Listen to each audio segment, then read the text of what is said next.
Olá, alunos, tudo bem? Nós vamos iniciar nossa primeira parte tratando da farmacologia do sistema renal. Essa aula vai ser dividida em dois momentos, sendo o primeiro associado a aspectos gerais da fisiologia, anatomia do sistema renal e outros pontos, e o segundo momento será falado sobre os fármacos diuréticos.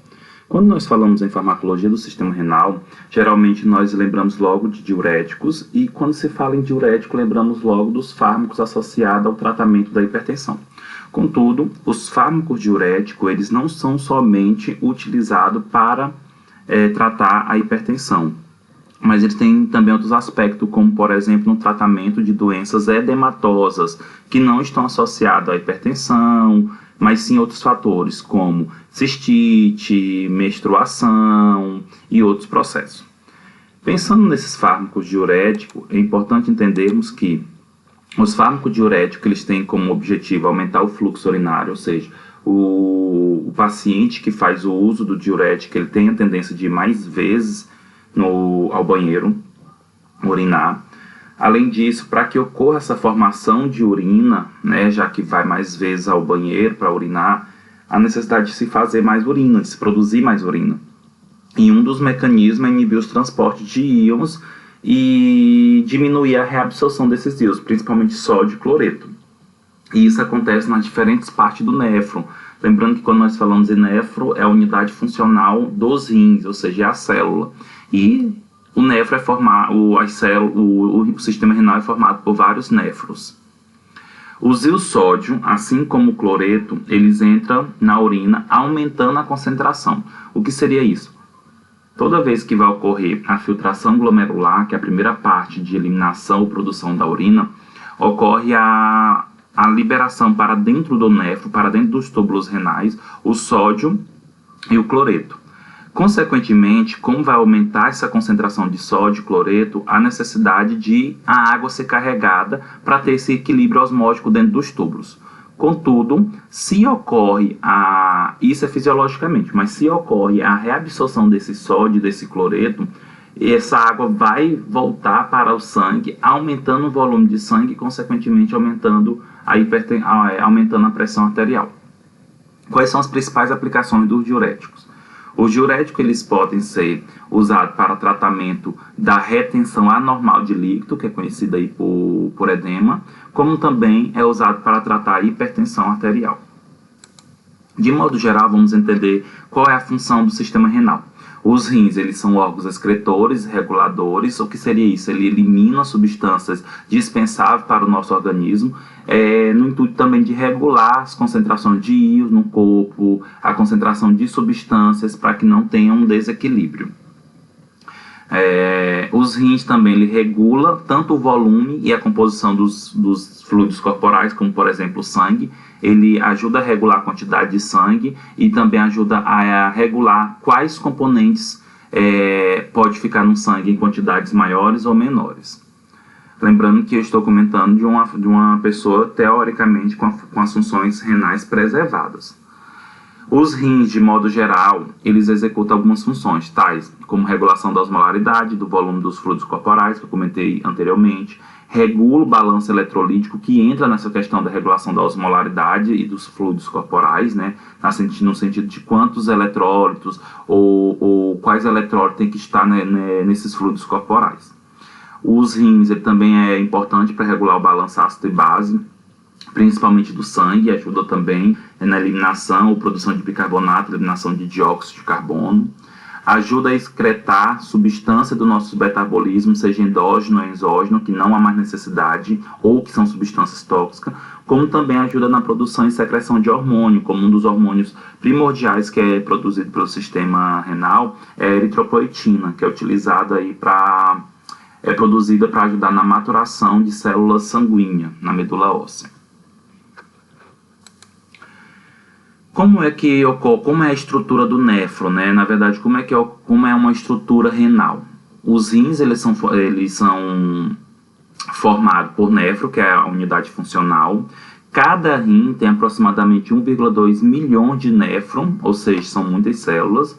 E essas células reunidas, elas de modo geral formam túbulos. Esses tubos ou túbulos são ocos, que é para captar as substâncias para levar para a bexiga.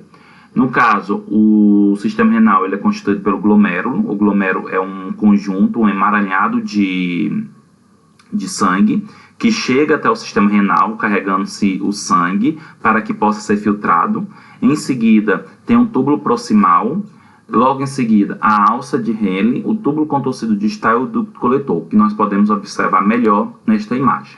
Podemos observar aqui pelo cursor do mouse o glomérulo, aonde vai chegar o sangue pelas arteríolas aferentes, onde vai ocorrer o processo de filtração. Então, algumas substâncias vão sair daqui desses capilares e vão entrar na cápsula de Bowman ou cápsula glomerular, que reveste o glomérulo.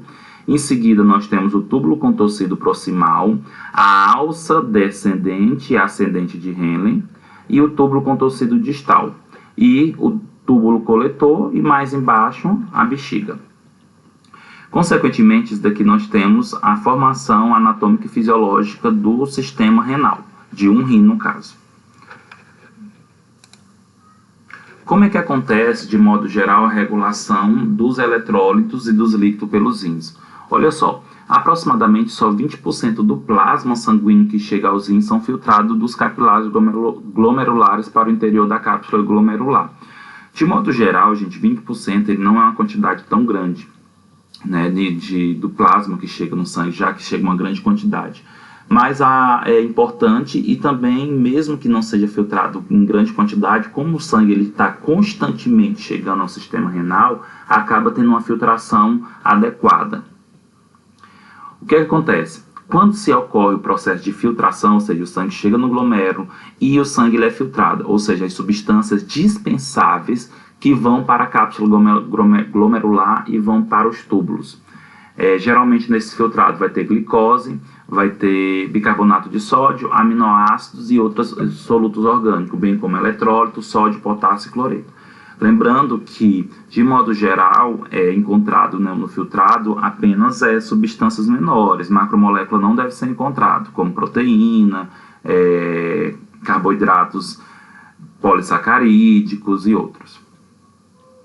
O sistema renal, de modo geral, gente, ele tem, para ocorrer o processo de filtração, aliás, para ter o processo de formação de urina, ele precisa passar por 3 etapas. Seria a filtração glomerular, a secreção tubular e a reabsorção tubular. Vou mostrar para vocês vão ter disponível esse slide, mas eu vou mostrar para vocês, de modo geral, o que eu estou comentando aqui para vocês nos slides 7 e 8, eu vou mostrar para vocês na imagem.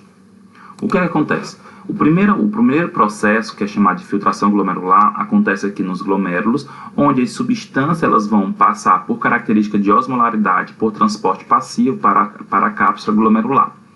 Toda substância que não consegue, de modo geral, ser filtrada, ela sai por essas arteríolas eferentes. Em outros locais do sistema renal, elas podem ser secretadas. O que seria isso? As substâncias que precisam ser eliminadas, que não foram filtradas, que saem por esse plexo capilar, elas podem ser secretadas, ou seja, empurradas para dentro desse túbulo, através de um processo ativo. E, geralmente, em alguns pontos do sistema renal, pode acontecer o processo de reabsorção. O que seria esse processo de reabsorção? É quando a substância ela sai de dentro dos túbulos e volta para a corrente sanguínea. E todas as substâncias, junto com a água de líquidos que não foram reabsorvidos, elas podem chega no túbulo coletor e vai até a formação da urina na bexiga.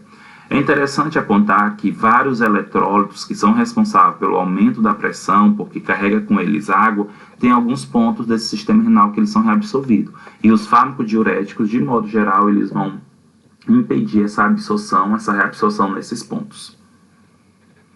Depois, é interessante dar uma lida nos slides 7, tá, que vai explicando mais adequadamente, e também no slide 8. Que comenta mais adequadamente as substâncias que vão ser secretadas. Como nós podemos observar nessa imagem, nessa imagem nós podemos observar em cima, nós temos a chave, onde em azul é reabsorção e em vermelho é secreção. Então, toda vez que eu falo reabsorção, a substância está saindo de dentro dos túbulos, para o sangue. E quando eu falo secreção, está saindo de dentro do sangue, dos vasos, para o túbulo. Então, observa só que no túbulo proximal há secreção de substância no túbulo proximal, como também há reabsorção de algumas substâncias, tais como sódio, potássio e água. Na alça de Henle não tem secreção de substâncias, mas tem reabsorção de alguns eletrólitos, como sódio, potássio e cloreto. No túbulo contorcido distal não há secreção de substância, mas tem reabsorção de cloreto e sódio. Lembrando que toda vez que ocorre a reabsorção de sódio ou cloreto, em alguns pontos desses túbulos também há reabsorção de água. E, se vocês observarem no túbulo e ducto coletor, nós temos a secreção de sódio, nós temos a secreção de próton, como também de potássio, e aumentando esse próton no ducto coletor, há o aumento da reabsorção de sódio e também de água, principalmente associado à presença desse hormônio aldosterona, visto, por exemplo, que a aldosterona ela aumenta a secreção de potássio e a secreção de próton, aumentando a reabsorção de sódio. E se nós observarmos aqui o hormônio antidiurético, né? Esse hormônio antidiurético, ele também favorece a reabsorção de sódio. Lembrando, quando se fala hormônio antidiurético, é para minimizar a produção de urina. Se reabsorve água, consequentemente diminui a produção de urina. Quais são Vamos falar um pouco sobre a questão dos fármacos diuréticos em si. De modo geral, os fármacos diuréticos, eles podem ser utilizados para a função renal nas doenças em estados edematosos. O que seriam esses estados edematosos? Em muitas doenças, a quantidade de cloreto de sódio reabsorvido pelos tubos renais é normalmente elevada e aumenta também consigo água. Isso leva à retenção de água, aumento do volume de sangue e a expansão do compartimento do líquido extravascular, resultando em edema do tecido. Exemplo de situações que pode levar a edemas, estados edematosos, insuficiência cardíaca, edema pré-menstrual, que as mulheres percebem muito, ascite hepático e síndrome nefrótica. De modo geral, essas condições podem levar à retenção de líquido. Lembrando que, de modo geral, essa retenção de líquido é ocasionada por uma causa subjacente que tem que ser tratada por outros processos. Nesse caso, a gente só diminui esse sinal que seria o edema. E os fármacos diuréticos também, eles podem ser usados em estados não edematosos, que é o mais conhecido, né? Que os diuréticos também apresentam amplo uso no tratamento de doenças não edematosas, como hipertensão. E aí nós sabemos que diminuindo o líquido, o volume sanguíneo diminui a pressão arterial, no diabetes insípidos e como também na hipercalcemia. Quando nós falamos de hipercalcemia, está associado aí basicamente ao aumento de cálcio na corrente sanguínea. E aí é interessante uma diminuição para evitar a formação de cálculos renais, cálculo vesicular.